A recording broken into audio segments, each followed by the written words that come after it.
After I was kidnapped, my family was practically relieved. The kidnappers had gotten the wrong person. My older brother Lucas, the one they meant to snatch, had escaped. When the police rescued me, blood was seeping from almost every pore, but I didn't cry, didn't make a sound. I was diagnosed with emotional apathy, no emotions. I could no longer feel sad about anything happening around me. I felt freer than I had ever been. But later, they all regretted it. They cried, begging me to go back to my old self. When I was discharged from the hospital and returned home, the house was empty. Even the furniture had been moved out. Unable to reach anyone, I called our housekeeper Martha, only to find out they had moved. I went to the new address. My family was already seated at the dining table, ready for dinner. Seeing me walk in, everyone at the table looked a little uncomfortable. Why didn't anyone tell me you were moving? Oh, Lucas has been having nightmares lately, dreaming of being kidnapped. I thought maybe the old house wasn't good for him, so we found a new place, Mrs. Davis said, as casually as if discussing what was for dinner. You're back just in time. Sit down and eat with us. The table was laden with all of Lucas's favorite dishes. My face was covered with thick bandages, and I limped when I walked. No one seemed to notice or care. The old me would have been devastated. But now, I felt nothing.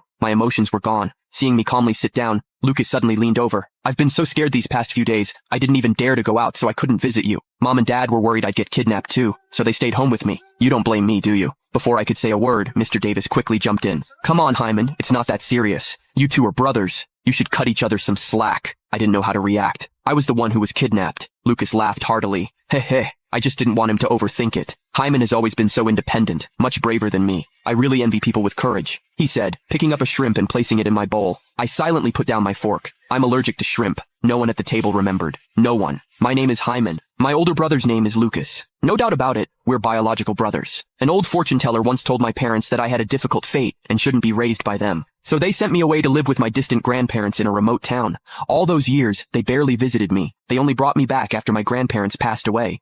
I came home filled with hope, but I quickly realized this house wasn't for me. The day I was kidnapped, Lucas insisted on taking a deserted alley. After a few steps, he claimed he needed to find a restroom and told me to wait right there for him. After that, I lost consciousness. I'll never forget those memories. Damn it. A worthless piece of trash. The kidnappers' fists landed on me, blow after blow, venting their rage. They had mistaken me for Lucas. They had kidnapped the wrong person. My family refused to pay my ransom, so they wouldn't get a single dime. I was starved for 3 days. Tortured for 3 days. My throat was raw. I couldn't even scream anymore. When the police burst in, the kidnappers were about to strip me. Blood blurred my vision, but I still strained to open my eyes, looking behind them. No one from my family had come. I wanted to cry, but no tears would fall. The doctor said I had post-traumatic stress disorder, manifesting as a loss of emotions, medically known as emotional apathy. The hospital room was empty. After the investigating police officers left, no one else came. At the dinner table, they treated me like I was invisible. The three of them chatted and laughed, a picture of a happy family. In the past, I would always try to join their conversations, but today, I did nothing. I'm finished. I casually... You can find the full story in my bio. It's free.